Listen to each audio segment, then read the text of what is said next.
नमस्कार। स्वागत है आपका आज की क्लास में। तो जैसा कि हमने 340 तक प्रश्न देख लिए थे, जो प्रश्न 340 नंबर पर हमने देखा था कि जयशंकर प्रसाद का कौन सा काव्य स्मृति काव्य की श्रेणी में आता है। तो आंसू ऐसा काव्य है जयशंकर प्रसाद द्वारा कृत, जो आंसू काव्य है वह स्मृति काव्य की श्रेणी में आता है। 1925 ईस्वी में इसका प्रकाशन हुआ था, जिसमें 133 छंदों को रखा गया और यह एक बिरहा प्रधान स्मृति काव्य है। ठीक है, तो स्मृति काव्य की श्रेणी में आता है जयशंकर कृत आंसू। ठीक है, अब एक और महत्वपूर्ण बात कि इसे हिंदी का मेघदूत कहा जाता है। तो बताइए, यहां से प्रश्न बनता है कि हिंदी का मेघदूत किस काव्य को कहा जाता है। तो आंसू काव्य को हिंदी का मेघदूत कहा जाता है, आपने याद रखना है। ठीक है, आइए अब देखते हैं इससे आगे के प्रश्नों को। प्रश्न 341 है, चित्राधार किस कवि की ब्रजभाषा की प्रथम कृति है। सियाराम शरण गुप्त, अयोध्या सिंह उपाध्याय हरिओद, मलिक मोहम्मद जैसी या फिर जयशंकर प्रसाद। तो देखिए, हम सभी को पता है जयशंकर प्रसाद की चित्राधार रचना ब्रजभाषा की प्रथम कृति है। ठीक है, और हमने यह भी देखा है पहले कि यह ब्रजभाषा की जो चित्राधार इनका काव्य संग्रह है, इसमें ब्रजभाषा की ही कविताओं को संग्रहित किया गया है। और जब ये ब्रजभाषा की कविताएं लिखते थे तो ये जयशंकर प्रसाद के नाम से नहीं लिखते थे, बल्कि कलाधर के नाम से लिखते थे। ठीक है, और बाद में जब इनका ये खड़ी बोली में लिखने लगे तो तब इनका पहला काव्य संग्रह आया कानन कुसुम के नाम से। और इनकी अंतिम रचना तो कामायनी है, हम सभी जानते हैं, है ना। फिर आगे इनके द्वारा जो निम्नलिखित कृतियां हैं रची हुई, उनके नाम हैं। ठीक, अब आगे देखेंगे। आगे का प्रश्न है, महादेवी वर्मा को ज्ञानपीठ पुरस्कार उनकी किस कृति के लिए मिला। यामा के लिए, गीत पर्व, आत्मिका के लिए या फिर नीलाम्बरा के लिए। तो हम सभी जानते हैं कि यामा के लिए महादेवी वर्मा को, यामा इनका काव्य संग्रह है जिस पर 1982 ईस्वी को इनको ज्ञानपीठ पुरस्कार मिलता है, और यामा 1940 ईस्वी की कृति है। ठीक है, बाकी आगे इनकी अन्य कृतियों के जो काव्य संग्रह है उनके नाम है, जैसे निहार, निर्जा, रश्मि, सांध्या गीत, दीपशिखा और सप्तपर्णा। और सप्तपर्णा में क्या है, ऋग्वेद के मंत्रों का इन्होंने हिंदी काव्य अनुवाद किया है। ठीक है, याद रखना है। आगे का प्रश्न देखते हैं, वस्तुओं में आध्यात्मिक छाया का भान ही छायावाद है, किस आलोचक का कथन है। जयशंकर प्रसाद का, लाला भगवान दीन, राधा कृष्ण दास या फिर नंद दुलारे बाजपेयी। तो देखिए, नंद दुलारे बाजपेयी ने कहा है छायावाद के संबंध में कि वस्तुओं के आध्यात्मिक छाया का भान ही छायावाद है। अब देखिए, छायावाद के समक्ष या छायावाद के संदर्भ में बहुत सारे वैज्ञानिकों की अपनी अपनी राय रही है। उन्होंने अपने अपने मतानुसार छायावाद को संबोधित किया है अलग अलग नामों से।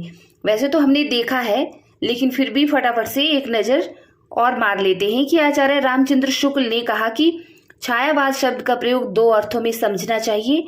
एक तो रहस्यवाद के अर्थ में, तथा जहां इसका संबंध काव्य वस्तु से है।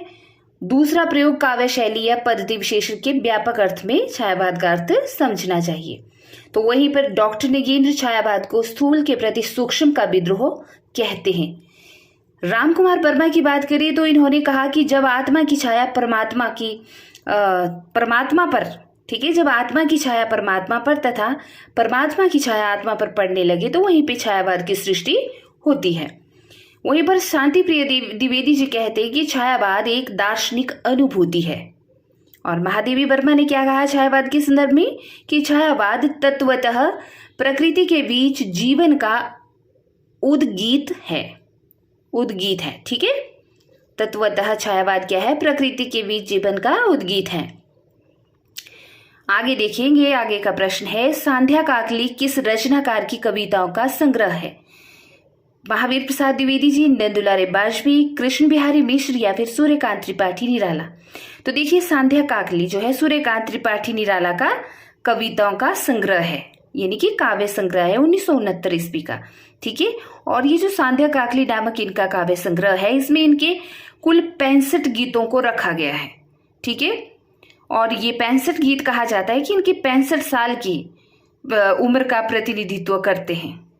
और सांध्या काकली को इनका अंतिम संग्रह भी माना जाता है। ठीक है, बाकी निराला की अंतिम कविता की अगर बात करें तो पत्र उत्कंठित जीवन का विष बुझा हुआ है, वह इनकी अंतिम कविता है जो इसी काव्य संग्रह में संकलित है। ठीक है, बाकी इनकी कृतियों के नाम है जैसे जूही की कली, पंचवटी प्रसंग, परिमल, सरोज स्मृति और राम की शक्ति पूजा। ठीक है, प्रकाशन वर्ष के साथ यहाँ पर दी हुई है, तो आप देख सकते हैं अच्छे से। आगे देखेंगे, आगे का प्रश्न है प्रश्न 345 कि मां की कुल शिक्षा मैंने दी, पुष्प सेज तेरी स्वयं रची, सोचा मन में वह शकुंतला, पर पाठ अन्य यह अन्य कला। ये पंक्तियां किसकी है? प्रेमचंद की, सूर्यकांत त्रिपाठी निराला की, आचार्य शुक्ल की या फिर हरिवंश राय बच्चन की? तो देखिए, सूर्यकांत त्रिपाठी निराला की यह काव्य पंक्तियां हैं। ठीक है, पंक्ति सूर्यकांत त्रिपाठी निराला की है, जिसमें इन्होंने क्या कहा है? अपनी पुत्री सरोज के निधन पर शोक गीत के रूप में, यानी कि सरोज स्मृति जो इनका शोक गीत है, जो हिंदी का प्रथम शोक गीत भी माना जाता है, उसी से यह रचना है कि माँ की कुल शिक्षा मैंने दी, क्योंकि सरोज की मम्मी की भी डेथ हो जाती है पहले ही, है ना। तो निराला जी उनको कैसे कैसे पालते हैं, ठीक है, बड़ी करते हैं, पढ़ाते लिखाते, फिर उसकी शादी करते हैं, फिर बाद में उस पुत्री की भी डेथ हो जाती है। तो इसीलिए इसको पहला शोक गीत माना गया है, जिसमें आप देखोगे ना, आप पढ़ोगे ना, इस कविता को आप पढ़ना, ठीक है, आप समझ जाओगे कि कितनी भावुकता के साथ, कितनी मार्मिकता के साथ इस कविता को रचा गया है। कि माँ की कुल की शिक्षा मैंने दी, पुष्प सेज तेरी स्वयं रची। ठीक है, जो माँ एक शिक्षा देती है अपनी पुत्री को, वह भी मैंने दी। ठीक है, और फूलों की तरह तेरी सेज स्वयं मैंने रचाई, सोचा मन में कि वह शकुंतला, पर पाठ अन्य यह अन्य कला। ठीक है, एक शकुंतला की तरह मैंने तेरे को रानी की तरह रखा, प्यार दिया, दुलार दिया, लेकिन फिर भी क्या हुआ? यह कोई अन्य पाठ ही बनकर रह गया। मतलब उसकी डेथ पर जो भावाभिव्यक्ति की है इन्होंने, तो वह इस गीत में आपको मिल जाएगी। आप पढ़ना इसको, सरोज स्मृति को। ठीक है, बाकी आगे इनके काव्य संग्रहों के नाम है, कविताओं के नाम है। ठीक, उच्छ्वास किसका काव्य संग्रह है? प्रसाद का, हरिओद का, निराला का या पंत का? तो देखिए, पंत का उच्छ्वास काव्य संग्रह है। 1920 ईस्वी में इसका प्रकाशन हुआ था, और प्रमुख छायावादी कवि सुमित्रा नंदन पंत जी रहे हैं। इनको प्रकृति का सुकुमार कवि भी कहा जाता है, और उच्छ्वास को पंत की पहली छायावादी रचना माना जाता है। ठीक है, बाकी युगांत, युगवाणी, ग्राम्या इनकी प्रगतिवादी रचनाएं हैं। आगे देखेंगे, परिमल किसका काव्य रचना है? माखनलाल चतुर्वेदी, पंत, निराला, रसखान। तो देखिए, निराला का जो है, सूर्यकांत त्रिपाठी निराला की महत्वपूर्ण रचना मानी जाती है परिमल। 1930 में इसका प्रकाशन हुआ था, और जूही की कली, बादल राग, भिक्षुक, पंचवटी प्रसंग आदि ये जो हैं कविताएं परिमल नामक काव्य संग्रह में संकलित हैं। ठीक है, देखिए क्या होता है, जब बहुत सारी कविता हैं, किसी कवि ने बहुत सारी कविताएं लिखी हैं, ठीक है, तो उसके लिए अलग अलग बुक्स तो बनाई नहीं जाएगी, उसको एक ही बुक में संग्रहित किया जाएगा या संकलित किया जाएगा, फिर उसको नाम दे दिया जाएगा बाहर से। आप समझते होंगे इस बात को। तो वैसे ही इनकी जो ये प्रस्तुत बादल राग, भिक्षुक, पंचवटी प्रसंग, जूही की कली आदि कविता हैं, इसको परिमल नामक काव्य संग्रह में रखा गया है। और परिमल की भूमिका स्वयं निराला ने लिखी थी, और क्या लिखा था उसमें इन्होंने कि मनुष्यों की मुक्ति की तरह कविता की भी मुक्ति होती है। और यहाँ से प्रश्न बनता है कि प्रस्तुत कथन किस कवि का है? ठीक है, प्रस्तुत कथन किस कवि का है कि मनुष्यों की मुक्ति की तरह कविता की भी मुक्ति होती है?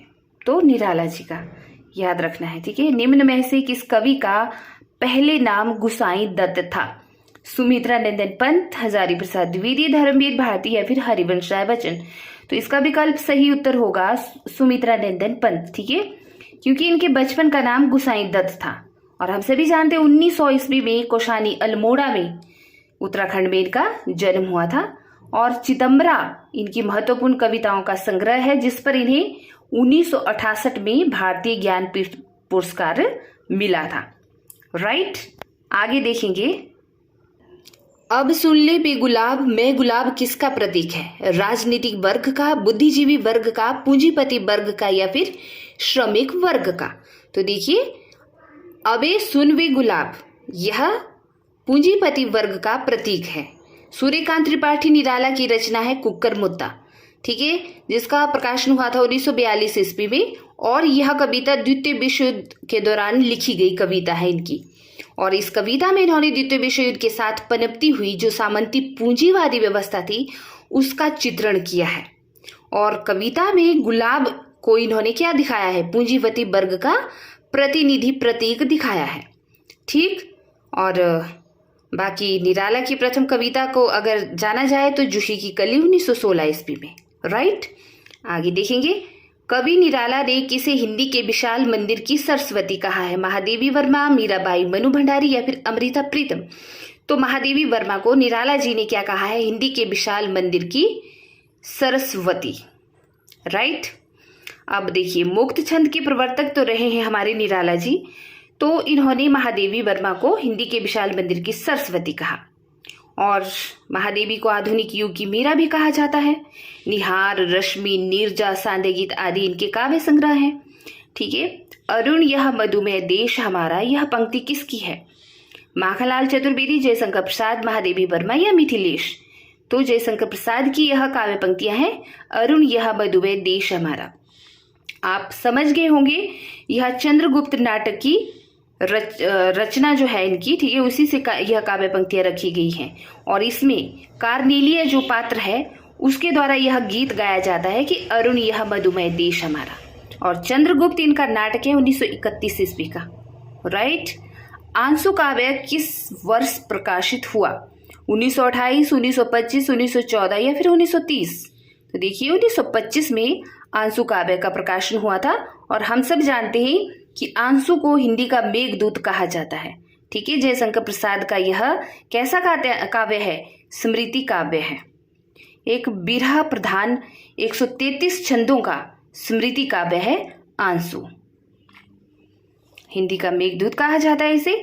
और जयशंकर प्रसाद की जो झरना है रचना, झरना नाम से, उसे छायावाद की प्रथम रचना माना जाता है। हे अमानिशा उगलता गगन घन अंधकार किस कविता की पंक्ति है? झरना की, कामायनी, आंसू या फिर राम की शक्ति पूजा? तो राम की शक्ति पूजा निराला जी की कविता, ठीक है, उसी की यह काव्य पंक्तियां हैं कि हे अमानिशा उगलता गगन घन अंधकार, ठीक है। और ये जो राम की शक्ति पूजा है, मैंने पहले भी काफी बार कहा है कि अनामिका नामक काव्य संग्रह में संकलित है और इसके भी द्वितीय संस्करण में जो 1938 ईस्वी में निकला था, ठीक है। आगे देखेंगे, नेक्स्ट प्रश्न है कि रात के उर्मी दिवस की चाह का शर हूं पंक्ति किस रचनाकार की है? मिश्र बंधु की, आचार्य शुक्ल की, महादेवी वर्मा की या फिर जयशंकर प्रसाद की? तो देखिए, रात के उर्मी दिवस की चाह का शर हूं महादेवी वर्मा की पंक्तियां हैं। और हम सभी जानते हैं कि इनको आधुनिक युग की मीरा कहा जाता है, हिंदी के विशाल मंदिर की वीणा पाणी कहा जाता है, ठीक है। बाकी इनकी रचनाओं के नाम हैं और ज्ञानपीठ पुरस्कार यामा पर मिलता है इनको। और महादेवी जी बौद्ध दर्शन से प्रभावित रही हैं। एक रहस्यवादी कवियत्री के तौर पर ये हिंदी साहित्य में स्वीकार की जाती हैं। तथा पूछा जाता है कि महादेवी वर्मा ने किन प्रतीकों का सर्वाधिक प्रयोग किया है अपने काव्य में, या इनका सर्वाधिक प्रिय प्रतीक कौन सा रहे हैं? तो दीपक और बादल, ठीक है, याद रखना है। बालकृष्ण शर्मा नवीन के संबंध में कौन सा कथन सही नहीं है? कि वे छायावाद के प्रतिनिधि कवि थे, उनकी अधिकांश रचनाएं जेल में लिखी गई, वे एक अच्छे गद्यकार के साथ जागरूक पत्रकार भी थे, उनके साहित्यिक जीवन की पहली रचना संतु नामक एक कहानी थी। तो देखिए, विकल्प ए बालकृष्ण शर्मा नवीन के संबंध में सही नहीं है कि वे छायावाद के प्रतिनिधि कवि थे, ठीक है, क्योंकि छायावाद के जो चार स्तंभ है वही उनको ही प्रतिनिधि कवि के तौर पर भी देखा जाता है, बालकृष्ण शर्मा को नहीं। इसीलिए बी, सी, डी इनके संबंध में सही है, लेकिन ए सही नहीं है, ठीक है। क्योंकि अगर हम देखें इनके बारे में थोड़ा सा प्रकाश डालें तो बालकृष्ण शर्मा नवीन छायावाद युग के राष्ट्रीय सांस्कृतिक धारा के प्रमुख कवि हैं, ठीक है। मैंने कहा था ना, छायावाद के साथ एक राष्ट्रीय सांस्कृतिक धारा भी पनपी, साथ साथ चली उसी समय के साथ साथ, और हालावाद भी चला। तो उसी राष्ट्रीय सांस्कृतिक धारा के प्रमुख कवि हैं बालकृष्ण शर्मा नवीन। और नवीन उपनाम से ये कविताएं लिखते थे और इनका जो पहला काव्य संग्रह आया था वो कुमकुम नाम से आया था 1939 ईस्वी में। ठीक है, कुमकुम। और शर्मा जी यानी कि यही बालकृष्ण शर्मा जी, इनकी अन्य कविताओं की बात करें तो रश्मि रेखा, अपलक, कवासी, हम विश्व एक जन्म के, बिनोबा, स्तवन और उर्मिला। तो देखिए हम विश्व एक जन्म की बहुत महत्वपूर्ण है इनका काव्य संग्रह। ठीक है, नवीन जी की कविताओं में भक्ति भावना मिलेगी आपको, राष्ट्र प्रेम मिलेगा और विद्रोह का स्वर बड़ी प्रमुखता के साथ मिलेगा।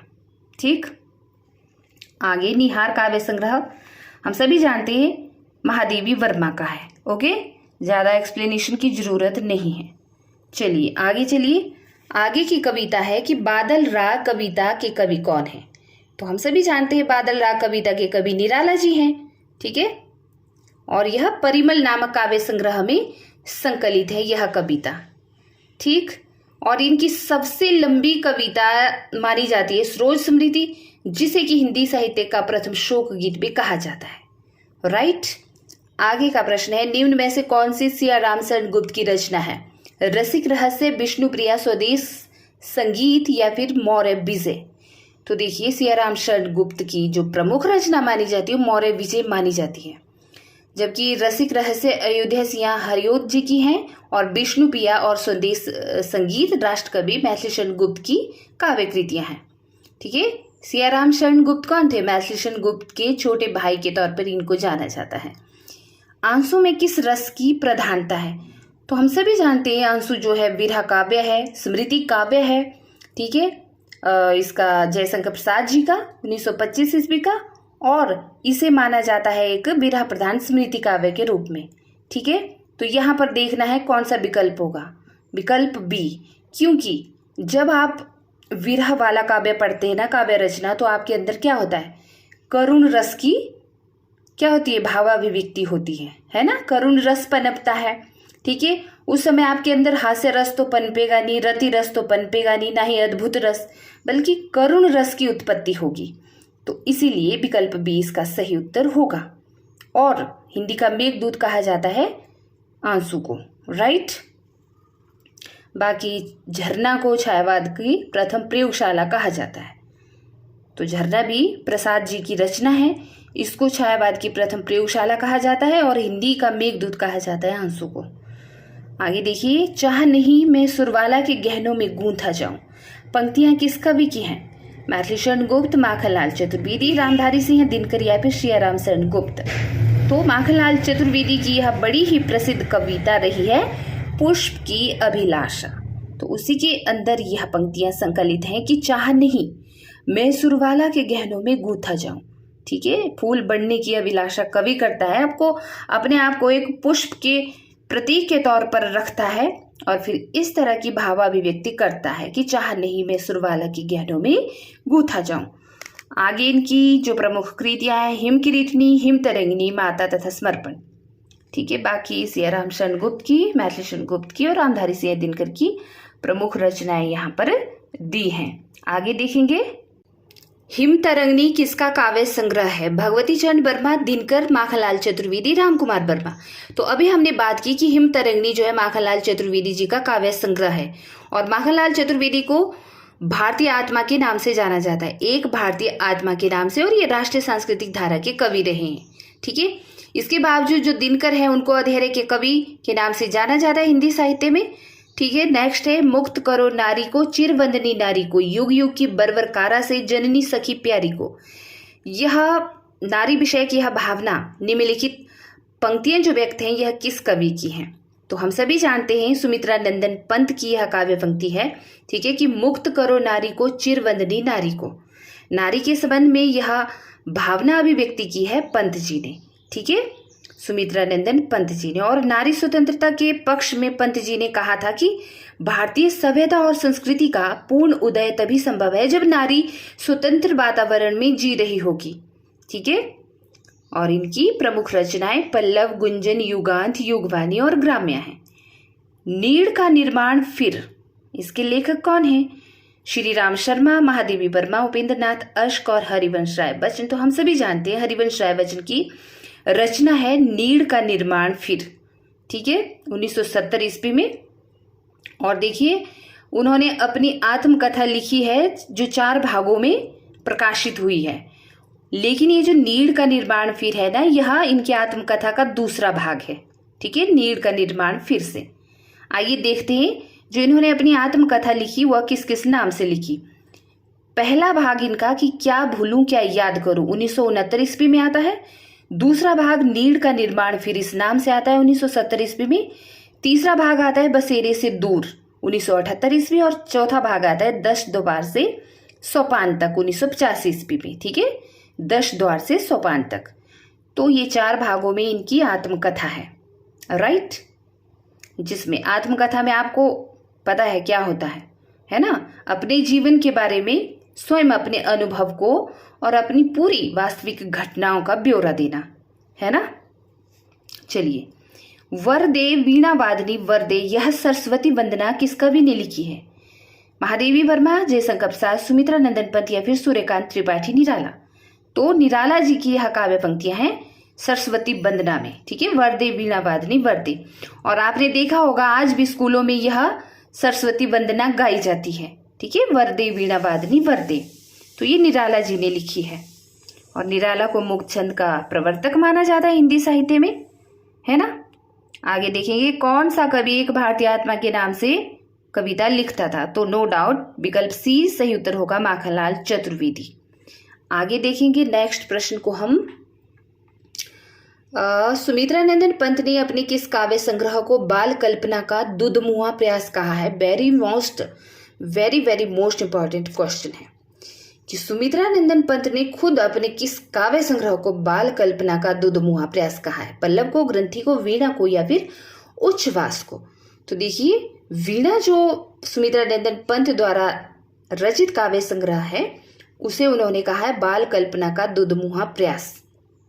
अब क्यों कहा होगा? क्योंकि सबसे पहली रचना सुमित्रा नंदन पंत ने यही लिखी थी। अपने स्कूल के दिनों से इन्होंने लिखना शुरू कर दिया था। तो इसमें जब कोई बालक बड़ा होता है तो जो नजरिया होता है, उसका जो सोच होती है और परिवेश होता है, उन सब को वह मिश्रित रूप में अपने काव्य में ढालता है। ठीक है, इसीलिए इन्होंने इसको वीणा नामक काव्य संग्रह को बाल कल्पना का दुधमुहा प्रयास कहा है। बाकी पल्लव की बात करें पंत जी की, तो छायावाद का घोषणा पत्र या मैनिफेस्टो इनकी पल्लव कृति को कहा जाता है। और इन्होंने अपनी रचना सत्यकाम 1975 ईस्वी में जो आई थी उसको एक तापस की भावनाओं को वाणी देने वाला काव्य कहा है। देखिए कितने महत्वपूर्ण प्रश्न है ये कि एक तापस की भावनाओं को वाणी देने वाला काव्य कौन सा है पंत जी का? तो सत्यकाम। ठीक है, आगे का प्रश्न देखेंगे। प्रश्न 367, कामायनी का नवा सर्ग कौन सा है? कर्म, ईर्ष्या, ईड़ा या फिर स्वप्न? तो देखिए कामायनी रचना, ठीक है, जो जयशंकर प्रसाद की बहुत ही महत्वपूर्ण रचना है, बहुत बड़ा महाकाव्य है, 15 सर्गों में जो आधारित है। तो यहाँ पे पूछा है कि इसका नवा सर्ग कौन सा है। कुछ भी पूछा जा सकता है आपसे, पहला सर्ग पूछा जा सकता है, 7वां सर्ग पूछा जा सकता है, अंतिम सर्ग पूछा जा सकता है। और मैंने एक दिन भी पूछा था आपसे कि आप लोगों ने अपने अपने हिसाब से इसको किस ट्रिक से याद किया है, कामायनी के 15 सर्गों को आपने बताना है। तो आप लोगों ने बताया नहीं था, ठीक है, तो आपने बताना है मुझे। अगर आपकी इजी ट्रिक होगी अपने अनुसार तो देखो दूसरों के काम भी आ जाएगी। ठीक है, इसीलिए अपनी जो आपके पास नॉलेज है उसको व्यक्त कर लिया करो कमेंट बॉक्स में। तो ये सामने आपके रहे, देखिए 15 सर्ग कामायनी के। ठीक है, तो 9वां सर्ग पूछा है, तो 9वां सर्ग कौन सा है? ईड़ा है ना। ईड़ा नाम से प्रख्यात है कामायनी का 9वां सर्ग। चलिए आगे का प्रश्न देखते हैं। निराला की राम की शक्ति पूजा किससे प्रेरित होकर लिखी गई रचना है? गीतांजलि से, कृतिवास रामायण से, रामचरितमानस या फिर वाल्मीकि रामायण? तो विकल्प बी होगा, कृतिवास जो बांग्ला कृति है, कृतिवास रामायण, उसी से प्रेरित होकर निराला जी ने राम की शक्ति पूजा लिखी है। ठीक है, आगे देखेंगे। यहां पर एक महत्वपूर्ण बात देख लेंगे कि गीतांजलि के रचनाकार रविंद्रनाथ टैगोर हैं तथा रामचरितमानस के आप सभी जानते हैं गोस्वामी तुलसीदास जी। नेक्स्ट प्रश्न है, छायावादी काव्य की विशेषताओं के दृष्टिकोण से निम्नलिखित में से कौन सा विकल्प पूर्णतः सही है? आत्माभिव्यंजना, दुख और वेदना की विवृति, राष्ट्र प्रेम की अभिव्यक्ति तथा अमानवतावाद, नारी गरिमा की प्रतिष्ठा तथा असमन्वयवाद या फिर लाक्षणिकता एवं रहस्यवाद का अभाव। ठीक है, तो यह प्रश्न देखिए हरियाणा टीजीटी 2020 में पूछा था। छायावाद काव्य की विशेषताओं के दृष्टिकोण से कौन सा विकल्प पूछा है पूर्णतः सही है? देखिए इसका विकल्प ए सही है कि आत्मा अभिव्यंजना, दुख और वेदना की विवृत्ति जो है छायावादी काव्य की विशेषता है। ठीक, इसकी दृष्टिकोण से यह सही है। अन्य विशेषताएं देखेंगे हम छायावाद की। आत्मा अभिव्यंजना, दुख और वेदना की विवृत्ति मिलती है हमें। ठीक है, इसके लक्षण मिलते हैं छायावादी काव्य में। राष्ट्र प्रेम की अभिव्यक्ति तथा मानवतावाद का पुट मिलता है। नारी गरिमा की प्रतिष्ठा और समन्वयवाद भी मिलता है। रहस्यात्मकता की भावना पाई जाती है। ठीक है, प्रकृति वर्णन तो हुआ ही है और कल्पना की प्रधानता भी पाई जाती है छायावादी काव्य में। ठीक है, तो ये विशेषताएं हैं छायावादी काव्य की। आगे का प्रश्न देखेंगे, हम स्वयं बंधे थे और स्वयं हम अपने बंधन तोड़ चले। मतलब स्वयं ही बंधे थे और स्वयं ही बंधन भी तोड़ चले। प्रस्तुत पंक्तियों के रचयिता कौन है? गुप्त जी, भगवती चरण वर्मा, सत्यनारायण कविरत्न जी या राम नरेश त्रिपाठी? तो देखिए भगवती चरण वर्मा की यह काव्य पंक्तियां हैं। उनकी प्रसिद्ध कविता हम दीवानों की क्या हस्ती से। ठीक है, बाकी इनकी काव्य रचनाओं के नाम आपके सामने हैं। ठीक है, आगे देखेंगे। आगे का प्रश्न है, पुष्प पुष्प से तंत्रालस लालसा खींच लूंगा मैं, अपने नवजीवन का अमृत सहर्ष सींच दूंगा मैं। वाह, प्रस्तुत पंक्तियों के रचयिता कौन है? पंत है, बहादुर सिंह है, नागार्जुन या फिर सूर्यकांत त्रिपाठी निराला? कि पुष्प पुष्प से तंत्रालस लालसा खींच लूंगा मैं, अपने नवजीवन का अमृत सहर्ष सींच दूंगा मैं। तो देखिए विकल्प डी यानी कि सूर्यकांत त्रिपाठी निराला की यह काव्य पंक्तियां हैं। और कहाँ से? उनकी ध्वनि नामक कविता की यह काव्य पंक्तियां हैं। ठीक है, और इस कविता में निराला जी ने क्या किया है? बसंत ऋतु का वर्णन किया है। राइट, आगे इनकी रचनाओं के नाम हैं। चलिए नेक्स्ट प्रश्न देखेंगे हम। प्रश्न 372, कुक्कुरमुता कविता किस कवि ने लिखी है? पंत ने, माखनलाल चतुर्वेदी जी ने, निराला ने या फिर राम नरेश त्रिपाठी ने? तो हम सभी जानते हैं सूर्यकांत त्रिपाठी निराला की प्रसिद्ध कविता रही है कुक्कुरमुता 1942 ईस्वी की। ठीक है, और कुक्कुरमुता इस नाम को क्यों रखा इन्होंने? क्योंकि यह सर्वहारा वर्ग का प्रतिनिधि है, मतलब इसका प्रतिनिधित्व करता है कुक्कुरमुता, और गुलाब इसमें पूंजीवती वर्ग का प्रतिनिधित्व करता है। राइट, कुक्कुरमुता सर्वहारा वर्ग का और गुलाब पूंजीपति वर्ग का। आगे देखेंगे, निम्न विकल्पों में से कौन सी रचना दिनकर जी की है? रसवंती, मुकुल, रश्मि रेखा या फिर पाथे? तो रसवंती रचना दिनकर की है। ठीक, और रामधारी सिंह दिनकर को काव्य में, मतलब जो भी काव्य इन्होंने रचा हिंदी साहित्य में, राष्ट्रीय सांस्कृतिक चेतना तथा प्रगतिवादी चेतना दोनों के कवि के तौर पर जाना जाता है ना। दोनों धाराओं में इन्होंने लिखा है और इनको समय सूर्य तथा धैर्य का कवि भी कहा जाता है। आगे देखेंगे, निम्न विकल्पों में से प्रसाद जी द्वारा रचित विरह काव्य कौन सा है? चित्राधार, लहर, झरना, आंसू? तो आंसू के बारे में काफी हमने बात कर ली है। ठीक है, आंसू एक विरह काव्य है, स्मृति काव्य है, और हिंदी का मेघदूत काव्य भी इसी को कहा जाता है ना। जबकि जो ब्रजभाषा में इनकी रचनाएं हैं वह चित्राधार नामक काव्य संग्रह के अंतर्गत है और इनका पहला काव्य संग्रह भी माना जाता है। राइट, आगे देखेंगे। नेक्स्ट प्रश्न देखिए, उर्वशी का काव्य रूप क्या है? क्या उर्वशी बाल काव्य है, क्या एक रीति काव्य है, महाकाव्य है या फिर मुक्तक काव्य है? तो उर्वशी एक महाकाव्य है। ठीक है, ना ही बाल काव्य है, ना ही रीति काव्य है, ना ही मुक्तक काव्य, बल्कि एक महाकाव्य है। 1961 ईस्वी में इसमें कुल 5 अंक है और दिनकर ने स्वयं, रामधारी सिंह दिनकर की रचना है ना यह उर्वशी, जिसमें उर्वशी और पुरूरवा की प्रेम कहानी कही गई है और दिनकर ने स्वयं इस रचना को कामाध्यात्म की कृति कहा है, यानी कि इसमें कामाध्यात्म की समस्या को उठाया गया है। आप देख सकते हैं पुरूरवा है ना, नायिका इसमें उर्वशी है, नायक पुरूरवा है, और यह कथा नट और नटी के माध्यम से प्रस्तुत की गई है। प्रश्न पूछा जाता है कि दिनकर जी की कौन सी रचना नट और नटी के माध्यम से प्रस्तुत की गई है? तो क्या होगा? उर्वशी। और इसमें भौतिक और आध्यात्मिक कथा को पौराणिक कथा के संदर्भ देकर प्रस्तुत किया गया है। ठीक, और इसी रचना के लिए 1972 में इन्हें ज्ञानपीठ पुरस्कार भी मिला था और यह एक गीति नाट्य भी है। राइट। आगे का प्रश्न है, मधुमेह बसंत जीवन वन के इस पंक्ति में बसंत किसका प्रतीक है? वृद्धावस्था का, सौंदर्य का, माधुर्य का या फिर यौवन का? तो देखिए, मधुमेह बसंत जीवन वन की इस पंक्ति में बसंत जो है यौवन का प्रतीक है। और यह जो काव्य पंक्ति है यह जयशंकर प्रसाद की कावायनी के काम सर्ग से ली गई है ना। आगे देखेंगे, केंचुआ छंद का प्रयोग किस कवि ने अपनी कविताओं में किया? अंचल ने, पंत ने, निराला ने या माखनलाल चतुर्वेदी ने? तो निराला जी ने मुक्त छंद का प्रयोग किया, जिसको कि अन्य आलोचकों ने, समालोचकों ने केंचुआ या रबड़ छंद नाम भी दिया है। ठीक है, तो आपने याद रखना है इस बात को। आगे इनकी रचनाओं के नाम हैं। आगे देखेंगे हम, निम्न में से कौन सी निराला जी द्वारा रचित व्यंग्य परक रचना है? तुलसीदास, जूही की कली, स्रोत स्मृति या फिर कुकरमुत्ता?